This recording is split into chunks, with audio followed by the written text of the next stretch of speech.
história do povo de Israel, descrita na Bíblia Sagrada, onde um povo que se multiplicou numa terra estrangeira, no Egito, e depois de uma mudança de governo, veio a ser escravizado, né?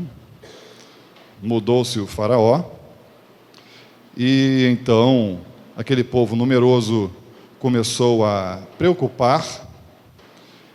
Então nós tivemos vários tipos de perseguição, matança de crianças, reforço no trabalho, diminuição de ração alimentar, todo tipo de oposição a esse povo que ali estava, né? Um povo que não era um povo nativo do Egito. Mas Deus, com a sua mão forte, como Ele tinha prometido a Abraão, Ele resgatou esse povo. Moisés, que havia crescido no Egito, voltou depois de alguns anos, e assim como ele foi mandado por Deus, ele falou para Faraó, e Deus libertou aquele povo da terra do Egito. Então, quando nós vamos para o livro de Números, nós vemos uma caminhada. Nós vemos um povo que saiu de uma escravidão sob a liderança de Moisés, e esse povo está, então, enfrentando diversas situações, né? Nesse momento específico, eles separaram alguns homens para olhar a terra em que eles iriam habitar, né? Então, se nós olharmos lá no primeiro versículo do capítulo 13, diz assim: Disse o Senhor a Moisés: Envia homens que espiem a terra de Canaã, que eu hei de dar aos filhos de Israel. De cada tribo de seus pais enviareis um homem, sendo cada qual príncipe entre eles. E então o Senhor orientou a Moisés a enviar essas pessoas. Se você ler no livro de Deuteronômio, que é o livro seguinte, no primeiro capítulo, você vai ver um relato que não está aqui no capítulo 13 de Números, que é o povo indo até Moisés, aqueles homens, e pedindo que esses espiões fossem enviados para a terra.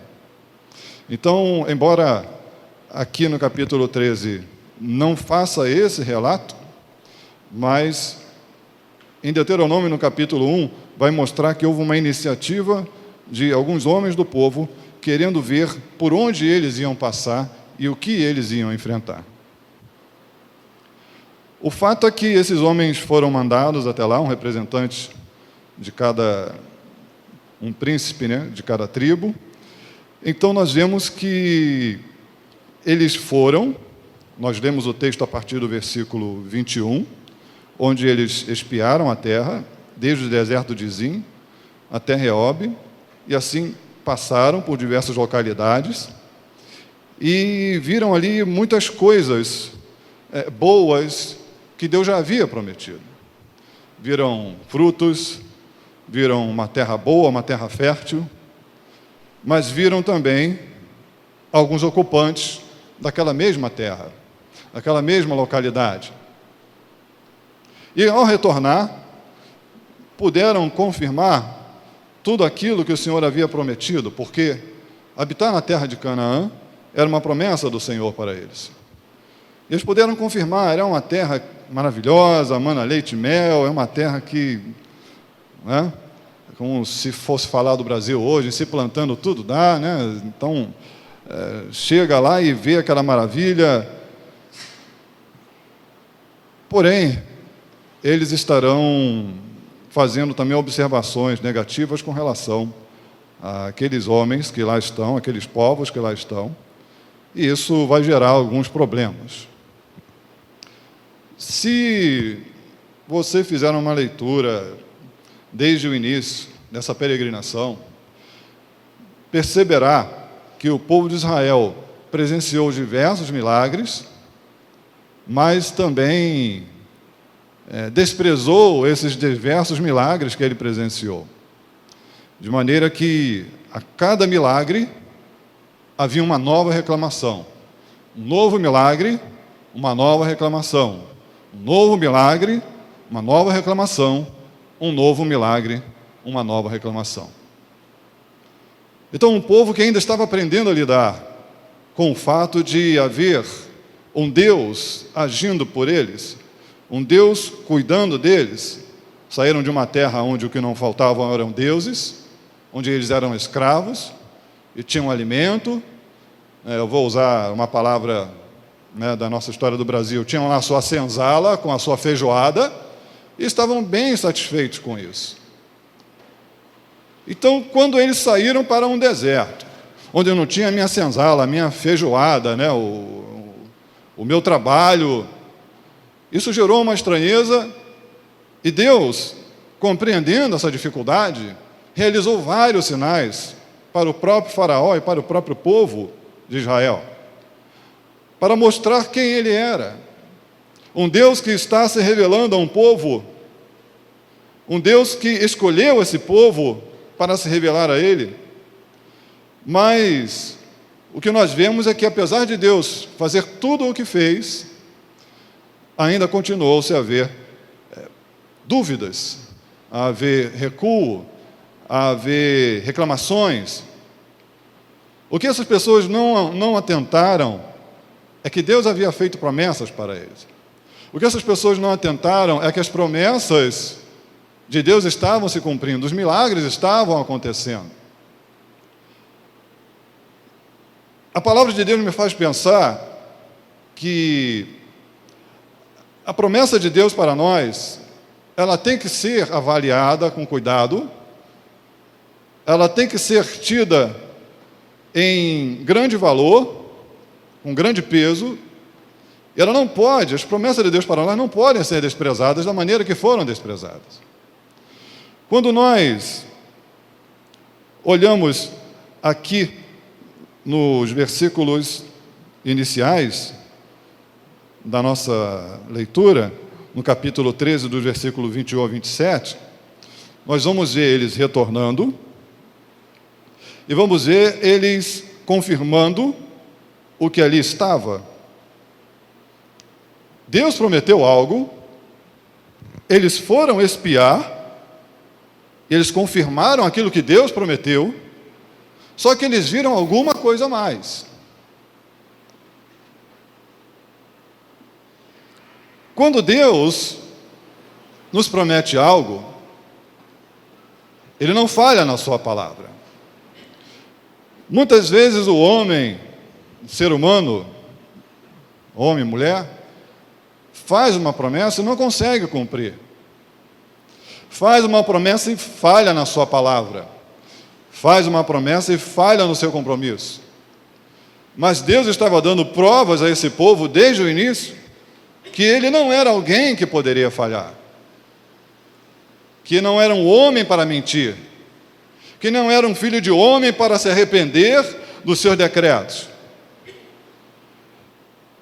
Mas, conforme dissemos, o povo ainda estava aprendendo, errando, aprendendo, errando, aprendendo e errando. E nós, olhando para o que eles falavam, quando eles olharam e viram caixa de uvas que 2 homens tiveram que carregar, romães, figos, quando eles viram uma terra fértil, quando eles viram boas coisas, na verdade, isso estava se confirmando através da promessa que Deus havia feito. Então, quando nós olhamos, por exemplo, para Tomé, a impressão que eu tenho é que Tomé tem vantagem sobre esse pessoal. Falamos, criticamos, falamos mal de Tomé, como é que pode? Não acreditou, né? Ele precisou ver, precisou tocar no Jesus ressurreto. Olha aqui minha ferida, Tomé, vai, encosta a mão. Precisou de uma prova material. E, na verdade, bem-aventurados os que não viram e creram. Porém, esse povo, mesmo vendo tocando, estando na presença material, diante da prova da promessa de Deus para a nação, ainda assim eles estavam receosos. Ainda assim eles estavam duvidando da promessa de Deus. É algo que realmente até Tomé ganha desse pessoal aqui. Pelo menos depois que viu Cristo, Tomé pôde ter a sua certeza. Eu pediria, por favor, um copinho d'água, que hoje o clima está um pouquinho seco. Perdão, tá, irmãos? Porque senão daqui a pouco vai falhar. E nós vemos que Tomé parecia ter uma vantagem sobre esse pessoal, onde vendo, ao menos vendo e tocando, ele pôde prosseguir na sua fé. Ao passo que esse povo vendo, tocando, pegando o material, levando de volta, mostrando, olha aqui, ó, realmente o que foi falado está lá. Ainda assim continuaram duvidando da promessa de Deus. O que essa palavra me chama a atenção é a respeito de quantas dúvidas podem existir ainda no meu coração, na minha vida, a respeito das promessas de Deus na sua palavra. Quantas dificuldades eu tenho de acreditar contra tudo que o mundo diz, de ser crendice, de ser coisa de gente burra, pouco instruída, de ser algo primitivo. Quantas vezes eu tenho dificuldade de crer naquilo que Deus prometeu para mim? Quantas dessas dúvidas estão presentes? Quando eu vou para uma escola, para uma aula de biologia, e vejo ali um evolucionismo. Quando eu olho para a sociedade e vejo ali a infidelidade, os casamentos sendo desfeitos e os filhos sendo mal instruídos. Quando eu olho para a humanidade e vejo pouco de misericórdia, e vejo pouco de justiça. Isso tudo pode gerar em mim dúvidas, dificuldades, mas... Obrigado.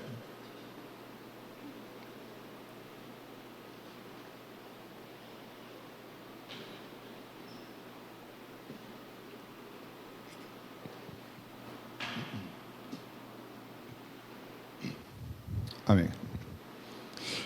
Mas percebam, irmãos, que se nós olharmos para aquele povo, nós vamos entender que, olhando em derredor, eles não apenas viram coisas ruins, eles viram coisas boas, eles viram a própria terra que mana leite e mel, eles viram frutos da terra, um bom produto. E eu me questiono se, ao olhar para a minha vida, ao olhar ao redor, ao olhar para a minha família, ao olhar para a minha igreja, ao olhar para a minha sociedade, a sociedade em que eu vivo, o Brasil do século 21, será que não há nenhum exemplo daquilo que Deus tem prometido e tem cumprido na minha vida? Será que não há nenhum exemplo daquilo que Deus prometeu e tem cumprido no meio da sua igreja?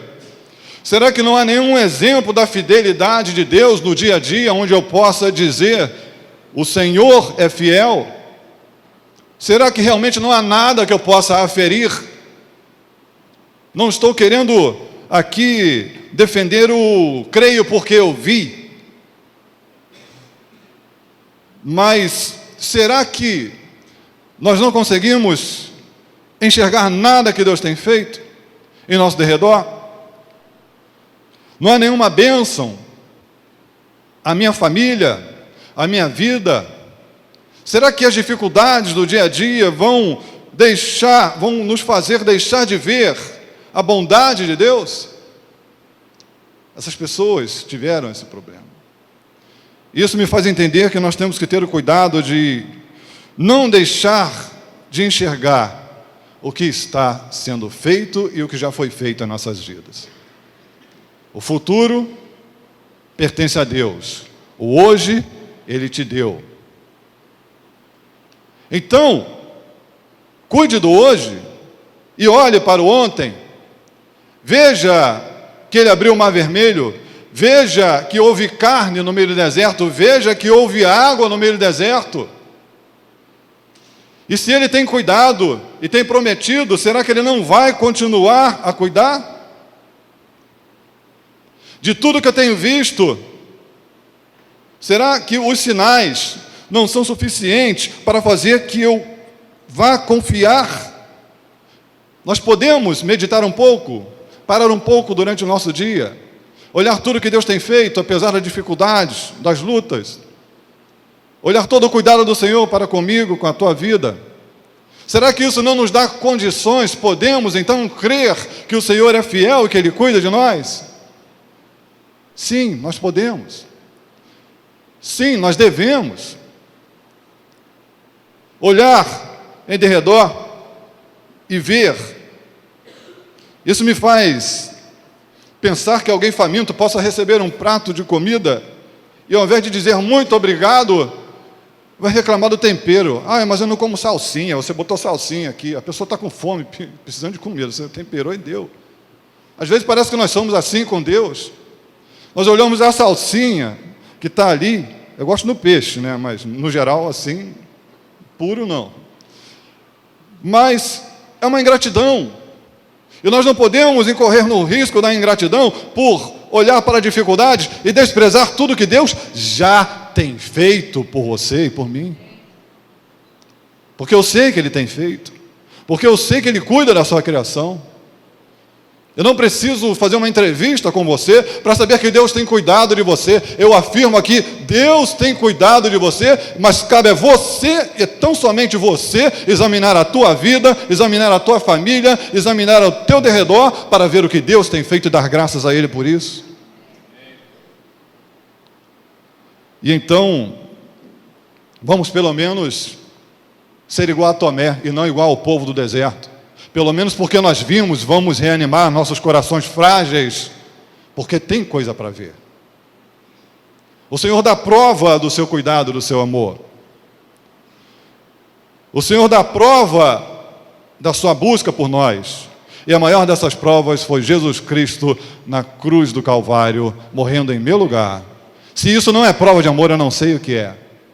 Se eu não posso olhar para a história e ver o Cristo que dividiu em antes e depois, se isso não é uma prova para a minha fé, eu fico preocupado com o que será. Você tem motivos para olhar em seu derredor e, apesar das dificuldades, reconhecer aquilo que Deus tem feito por você. E quando Deus promete algo, nós não somente não devemos duvidar da sua palavra, como a partir do versículo 27, nós devemos também prestar atenção numa coisa. Do 27 ao 14,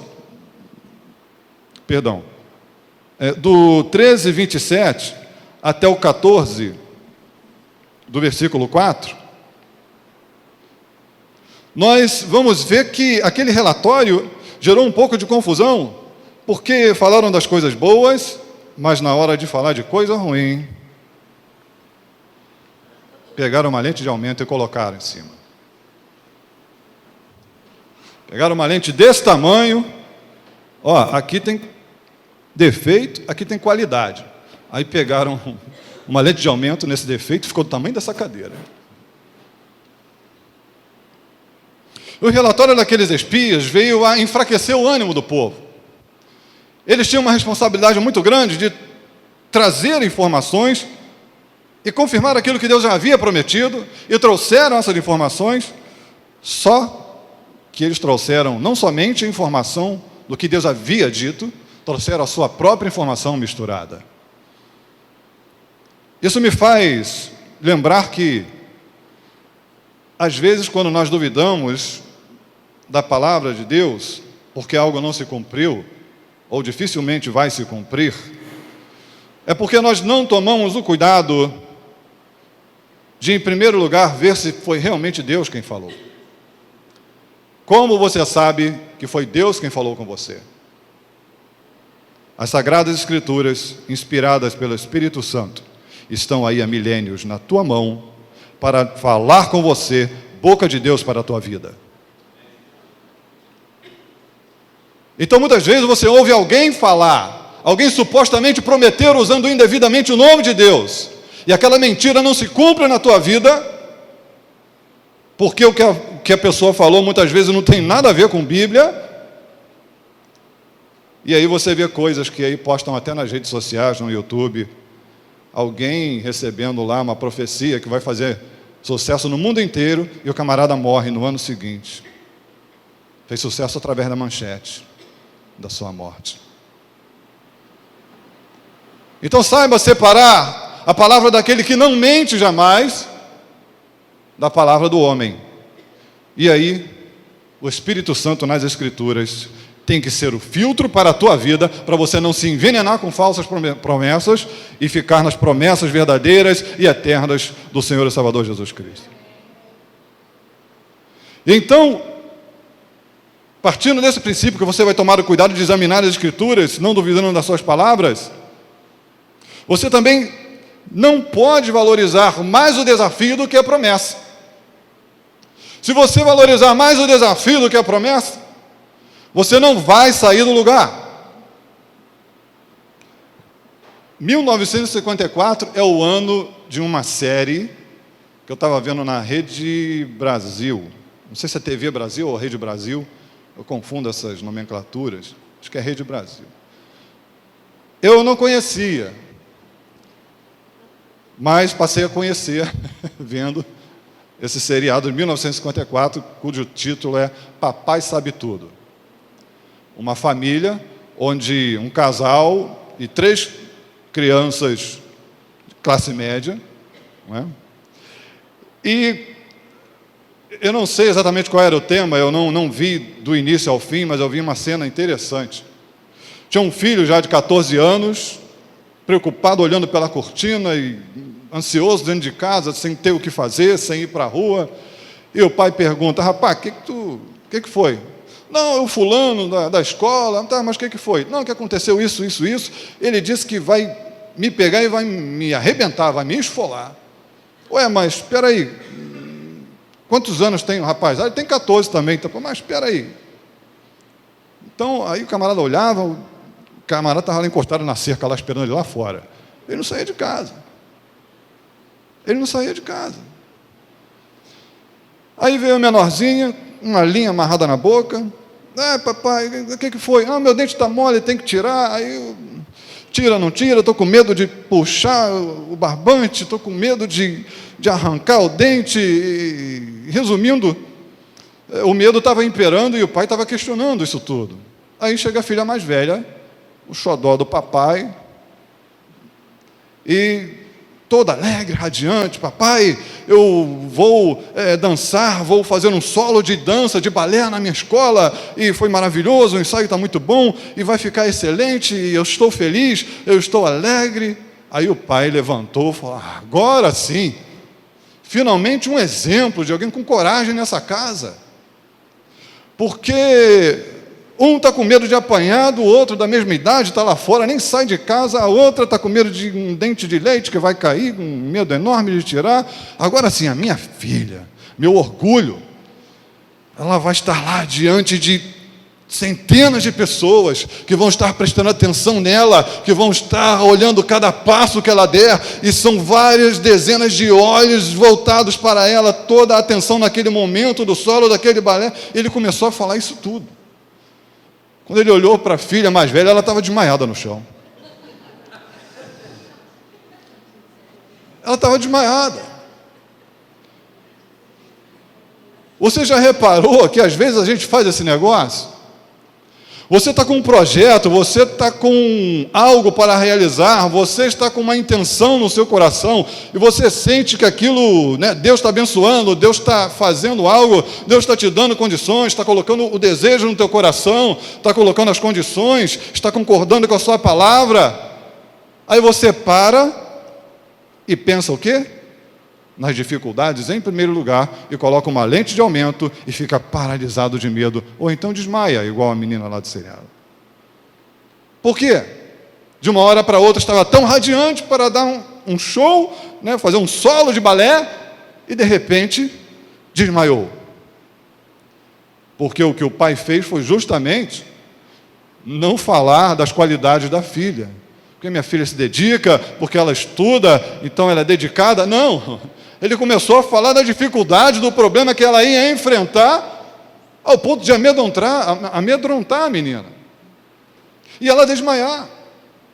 Então, quando Deus promete algo para nós, nós não devemos valorizar mais o desafio do que a promessa.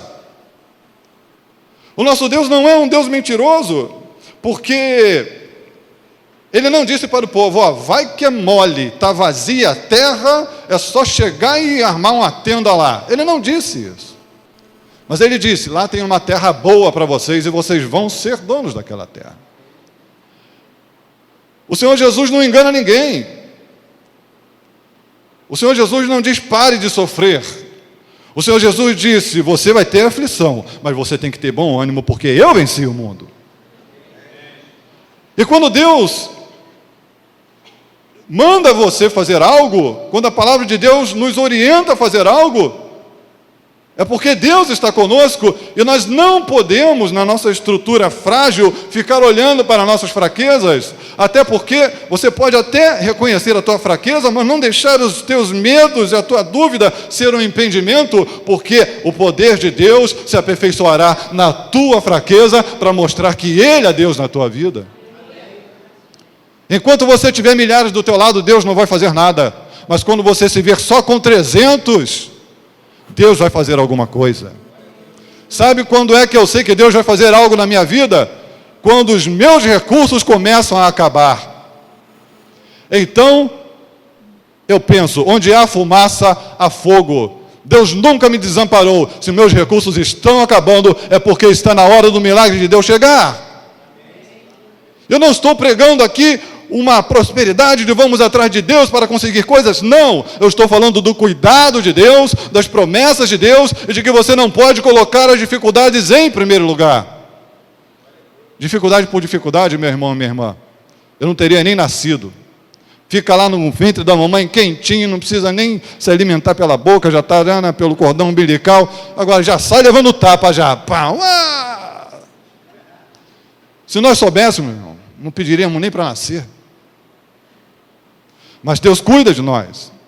E nós não podemos ampliar as dificuldades. Elas existem. Existem dificuldades? Qual a dimensão que eu tenho dado para os desafios que eu tenho enfrentado? Eu tenho uma visão distorcida da realidade? Você tem que responder isso para você mesmo. Eu penso em desistir antes mesmo de começar um projeto. Você não deu nem o primeiro passo. Não, esse projeto já não serve. Mas como não serve? Um projeto de vida, algo que você crê pela palavra de Deus, que é um projeto de vida para você, nem sequer começou e já está desistindo. Porque se você olhar, o povo está reclamando, não teve nem a primeira briga, não teve nem o primeiro tapa, nem avaliou o inimigo. E eles não eram poucos, não. Se você ler a palavra de Deus, você vai entender que ali estavam centenas de milhares de pessoas de guerra. Eu não estou contando nem com velhos e crianças. Foram 600 mil, né, pastor? Se eu não me engano, de homens de guerra, de 20 anos para cima. Isso não é pouco. Então, quando nós colocamos o desafio numa realidade distorcida, aliás, há coisas que nós queremos chamar de realidade e não são realidade. A realidade aumentada. Aí o camarada fica lá caçando Pokémon na rua, aquilo é realidade aumentada. Aquilo não é realidade aumentada. Não estou falando contra o jogo não, tá? Se você quer brincar, se você não vê nenhum problema nesse jogo aí, eu não estou discutindo o jogo, não. Mas aquilo não é realidade aumentada, aquilo é uma mentira inventada. Você está olhando para uma calçada e achando que tem alguma realidade aumentada ali. A calçada está vazia. Estava andando com um colega, para aí, o que foi? Você vai pisar? Onde? Aí eu olhei no celular dele, tá, agora eu entendi. Realidade aumentada? Não, é sério mesmo, isso daí. Foi hoje na hora do almoço. Então, nós temos que prestar atenção. Não podemos dar uma dimensão maior aos nossos desafios do que eles têm. Não podemos distorcer negativamente a realidade, e até positivamente você tem que tomar cuidado. Você tem que ter uma noção da realidade. E não podemos desistir do projeto que Deus colocou no nosso coração. É uma família diante de Deus, o meu projeto. É um ministério na igreja, o meu projeto diante de Deus. É uma empreitada, é o meu emprego, é o meu ganha-pão. É o quê? O Cristo, quando viu o que lhe estava proposto, e ele sabia o que ia acontecer com ele, ele não desistiu, mas ele voltou-se para Deus, o Pai falou: não seja feita a minha, mas a tua vontade. E quando ele disse isso, ele estava passando por agonia de morte. Ele não queria morrer, ele não queria sangrar, sofrer, mas acima de tudo, ele não queria descumprir, desobedecer a palavra do Pai. E então nós temos que ter cuidado. Nesse momento nós temos que olhar para Cristo.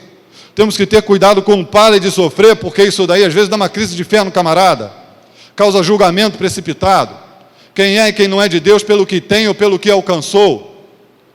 E eu arrisco dizer que neste mundo, quem só tem facilidade e não tem dificuldade, eu não sou pregador de dificuldade não, irmão, mas é naturalmente, você olha para a palavra e vê quem está nesse mundo aí só recebendo abraços e beijos e sorrisos, e não tem dificuldade, alguma coisa está errada, porque esse mundo jaz no maligno. E se você tem que fazer tantas alianças e concordar com tanta coisa para estar politicamente bem com todo mundo, alguma coisa está errada. Alguma coisa está errada. Quando Deus nos promete algo, nós não podemos duvidar de suas palavras, e ao mesmo tempo não devemos também valorizar mais o desafio do que a promessa. E um último ponto que eu queria citar, tendo visto o que nós vimos até agora, é que quando Deus nos promete algo, nós devemos perseverar e lutar confiantemente. Eu estou feliz de que, apesar de chegar atrasado e não ver o culto desde o início, estar orando com os irmãos desde o início, os louvores já foram explicativos para mim, mostrando uma mensagem ali, mostrando em confiar, mostrando que devemos habitar com Deus, mostrando que devemos descansar no esconderijo do Altíssimo, na sua sombra do Onipotente, mostrando que nós temos que andar com Cristo em nossas vidas, com o nosso general. E aqui, quando eu olho para o versículo 5 até 10 do capítulo 14, aqui nós vamos ver que Moisés e Arão vão reagir contra aquela atitude do povo. E no versículo 6, Josué e Calebe, eles foram juntos e falaram a toda a congregação dos filhos de Israel, dizendo: a terra pelo meio da qual passamos a espiar é a terra muitíssimo boa. Se o Senhor se agradar de nós, então nos fará entrar nessa terra e nos dará. Terra que mana leite e mel. Tão somente não sejais rebeldes contra o Senhor e não temais o povo dessa terra, porquanto como pão os podemos devorar. Retirou-se deles o seu amparo, o Senhor é conosco, não os temais. Um diz: a terra vai me devorar. O outro diz: eu vou devorar a terra. Um diz: eu vou voltar para o Egito, me dá um capitão novo aí. O outro diz: eu vou para cima, porque Deus mandou ir, então é para lá que eu tenho que ir. O exemplo que a palavra de Deus está dando para nós é muito claro. Você vai estar como minoria. Acabei de falar que não dá para você agradar o mundo inteiro. Você, em alguns momentos, vai ter a impressão que a festa acabou, você está chegando na festa, está todo mundo indo embora, porque você é minoria, está todo mundo indo na contramão. E você vai ter que botar a sua posição, você vai ter que bancar isso, você vai ter que firmar o pé e saber no que você crê e reafirmar as suas convicções, seja na área filosófica, religiosa, na área moral, ética, espiritual. Você vai ter que firmar a sua posição, Você vai ter que remar contra a maré dessa sociedade que está decaindo cada vez mais da presença de Deus. Você vai ter que se firmar na palavra de Deus e entender que o desafio está à sua frente e que Ele vai te ajudar e vai avançar com você. Quando nós olhamos para a palavra de Deus, entendemos que devemos perseverar e lutar confiantemente a respeito das promessas de Deus. Eu me lembro daquela historinha que eu já contei aqui como ilustração, onde um homem estava suando frio dentro de um avião e olhou para o lado, uma criancinha brincando, né, no banco, na cadeira lá, na poltrona. Não sei se alguém lembra, uma vez que eu já falei isso. E o moço perguntou, né, todo temeroso: ô neném, você não tem medo não de avião, não, de voar? Fala: não, meu papai é o piloto. Então a criança estava ali tranquila, confiando. Nós temos que saber quem é Deus. Nós temos que saber quem é que cuida de nós. Nós temos que saber que Ele não é um Deus mudo, cego nem surdo, mas Ele ouve, vê e também fala conosco. É um Deus que está conosco nos nossos desafios. Aí uma pergunta: qual deve ser a atitude de pessoas que não duvidam da palavra de Deus? Qual deve ser a atitude de pessoas que não colocam a dificuldade maior do que elas são e nem em primeiro lugar? Que atitude você deve ter? Em quem você deposita a sua confiança nos momentos de dificuldade? Essa pergunta também tem que ser respondida. Nós podemos ver que no momento de dificuldade, alguns procuram um guru. Tem gente que não sai de casa sem consultar o guru, e não estou fazendo piada.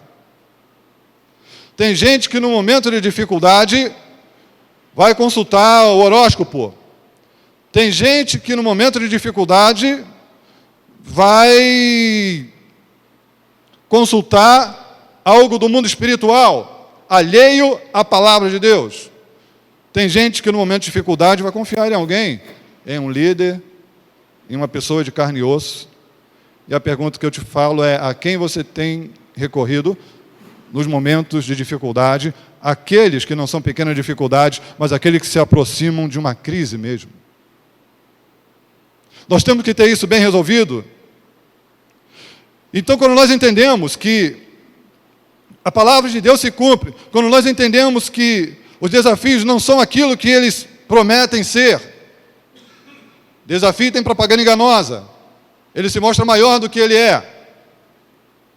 Quando nós entendemos isso tudo, nós então podemos exercer a nossa confiança no Deus de Israel, o Deus que resgatou o seu povo, o Deus que tirou aquele povo da escravidão, e entendemos que Deus é conosco. Eu quero encerrar lendo o último versículo do capítulo 14. O resultado é Deus falando: não entrareis na terra a respeito da qual jurei que vos faria habitar nela.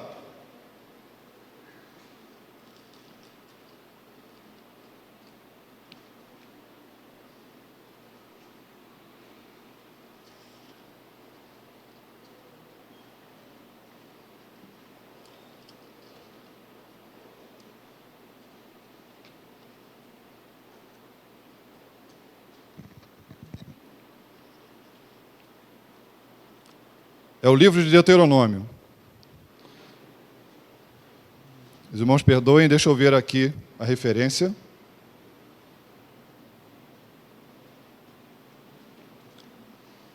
Números 14, versículo 30. É a finalização do meu sermão, não é a finalização do capítulo, ok? Números 14, versículo 30. 29, pastor?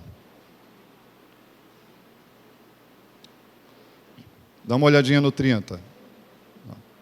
Não entrareis na terra a respeito da qual jurei que vos faria habitar nela, salvo Calebe, filho de Jefoné, e Josué, filho de Num. Apenas dois. Apenas dois. Se você fizer uma matemática, apenas esses dois e a nova geração entraram naquela terra. Os outros que duvidaram, para cada dia de incursão na terra que eles tiveram 1 ano de peregrinação no deserto.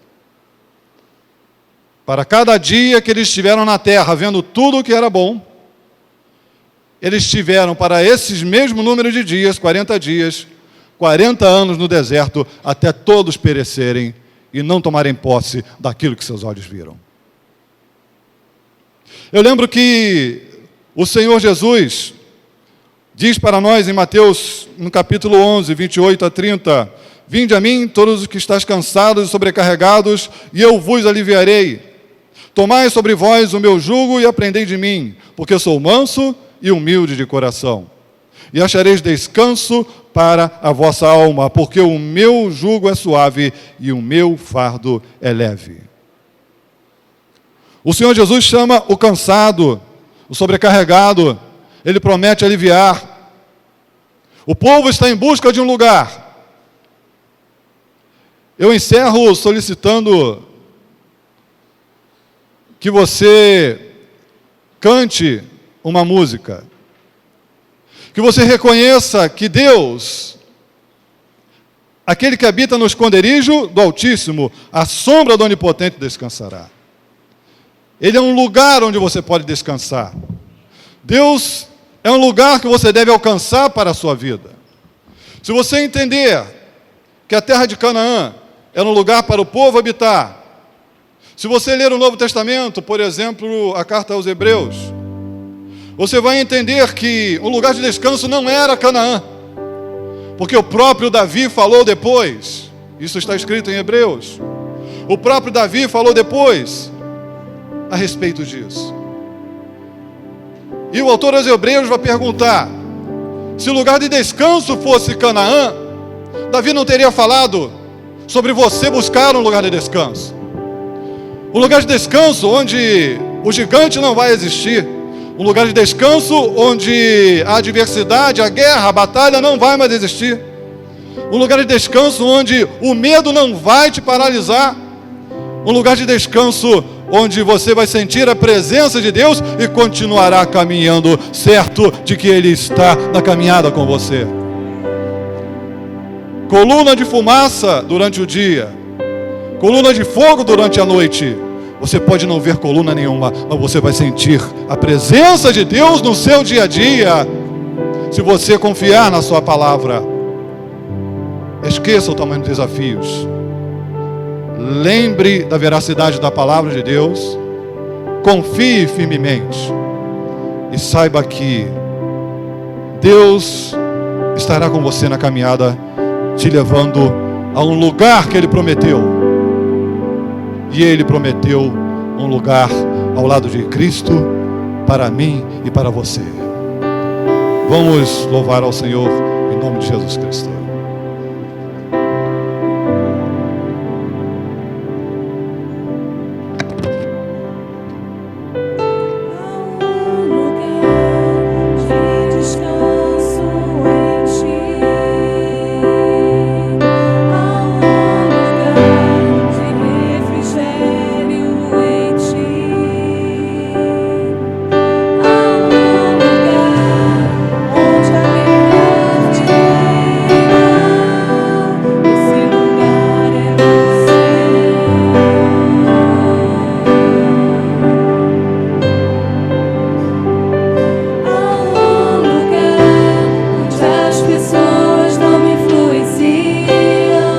Abra sua boca e declare ao Senhor.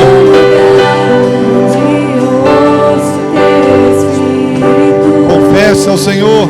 Há um lugar de vitória em meio à guerra. Esse lugar é no céu. Confie. Declare agora com a sua boca. Esse lugar é o Senhor.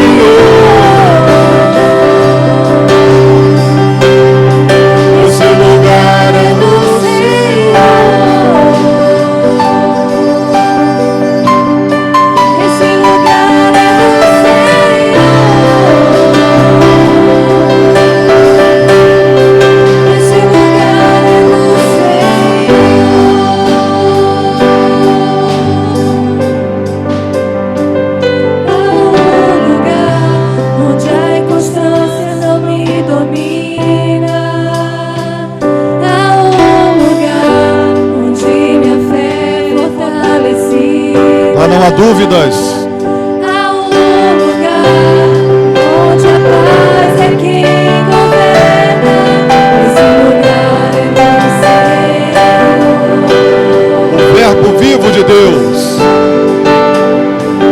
Há um lugar onde os sonhos não se abortam.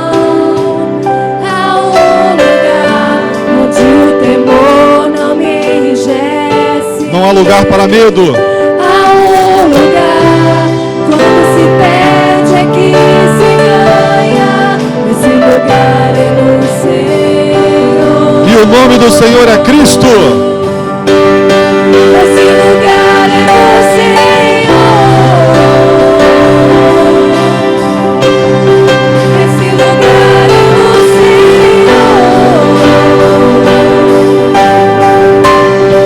Esse lugar é no Senhor.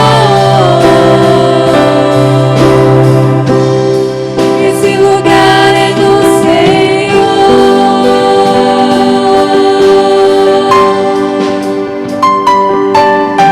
És tudo que eu preciso, Jesus. És tudo que eu preciso, Jesus. És tudo que eu preciso, Jesus. És tudo que eu preciso, Jesus.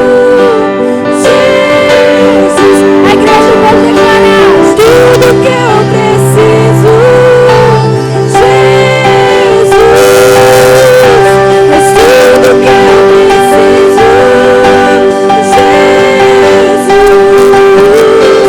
tudo que eu preciso, Jesus. És tudo que eu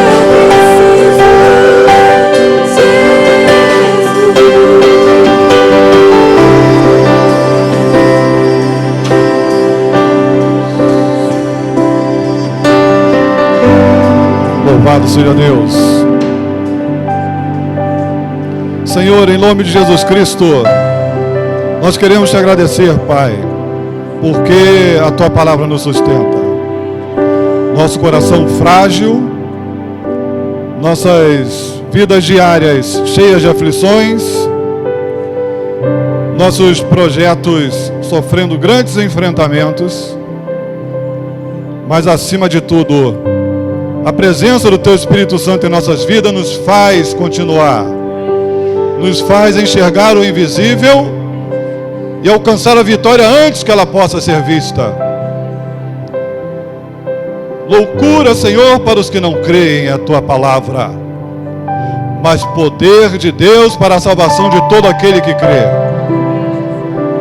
Nós não vemos o porvir, nós não vemos o futuro, mas nós cremos pela Tua palavra que havemos de estar contigo para sempre, que havemos de passar por cima de qualquer e todo inimigo, porque o Senhor garante a nossa vitória, porque o Senhor garante a nossa salvação, porque o Senhor garante que nós venhamos a viver e não morrer. Senhor, em nome de Jesus Cristo, fortalece nossos corações. Cada um que entrou nessa noite, Senhor, possa reerguer seus projetos, possa se livrar do medo paralisante, possa tirar a lente de aumento das dificuldades que lá estão e arregaçar as mangas e continuar andando e movidos pelo Teu Espírito Santo, que nada as faça parar, e movidas pelo Espírito Santo, contra toda e qualquer expectativa, possam entregar suas vidas em Tuas mãos, confiar em Ti, alcançar de Ti a salvação, alcançar de Ti a vida eterna, alcançar de Ti uma vida de paz, verdadeira paz, paz que excede todo entendimento. Em nome de Jesus Cristo, oramos e Te agradecemos. Amém.